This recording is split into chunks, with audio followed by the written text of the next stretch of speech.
Today, Uganda has joined the rest of the world in commemorating World Press Freedom Day. During the commemoration at Speaker Hotel in Kampala, Uganda Journalists Association UJA, in collaboration with Uganda Media Women's Association UMA, Uganda Parliamentary Forum on Media, Uganda Journalists Union UJU, and other stakeholders condemned the continuous exploitation of journalists in the country in terms of raw payments, lack of contracts, torture, and intimidation, among others. Exploitation of journalists. Now this is the key. Almost all the media houses in Uganda, you mention any that you want, do they pay the journalists the way they're supposed to be paid? Do not compare better than worse. Journalists are poorly paid everywhere in Uganda. Even the ones that are highly paid, they would have been paid more than what they are paid. Munamawulire abeera n'engatto ng'egudde olubege ng'egudde olubege ge mazima tubeera ku TV omuntu n'ayambala ekooti nga wansi ali mu jjiini.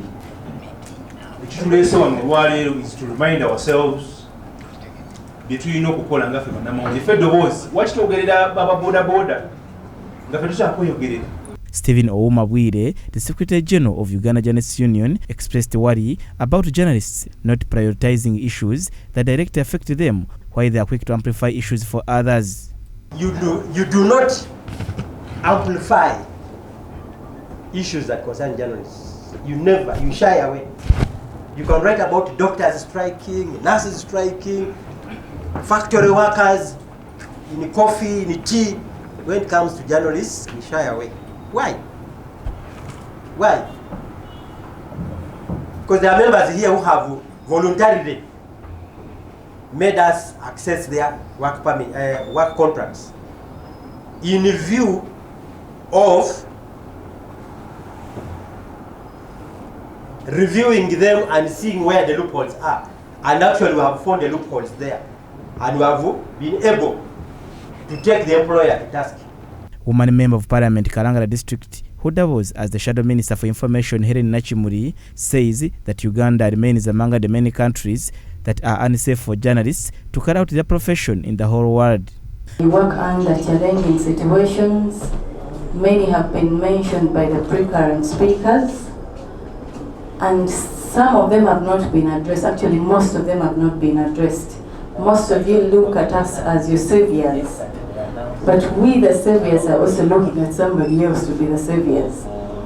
So we believe and pray that one day the media issues are going to be handled.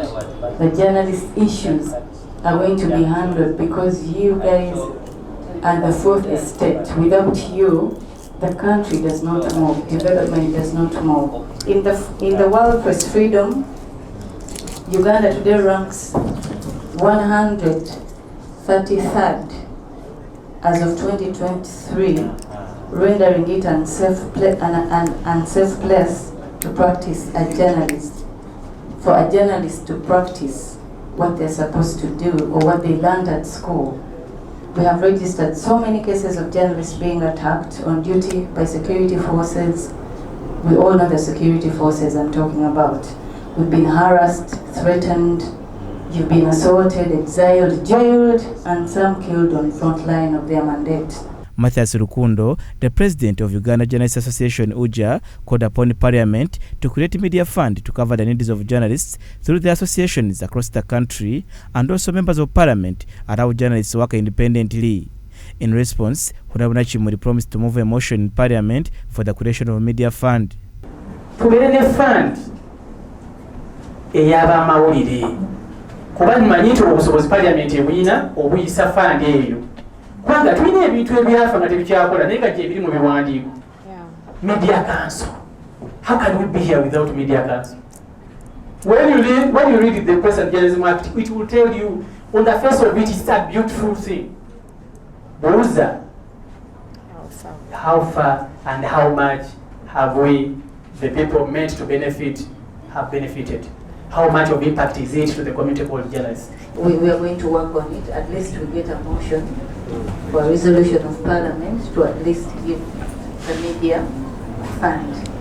This year's International World Press Freedom was celebrated under the theme Journalism for Climatic Justice. Peter Chiwuka, the climate change activist, revealed the need for journalists to have partnerships with different stakeholders in climate change adaptation and mitigation to be able to reveal those who are damaging the environment and contributing to climate change. We must work along with all the stakeholders. We must bring on board the parliamentarians. We must bring on board the UCC, the civil society organizations, the development partners. When we work in cooperation and we have strong partnerships, some of the threats, some of the torture can be avoided. We should take swift interventions to report about them and force every actor to respond. World Press Freedom Day serves to celebrate the fundamental principles of press freedom, assess the state of press freedom throughout the world, defend the media from attacks on their independence, and pay tribute to journalists who have lost their lives in the line of duty.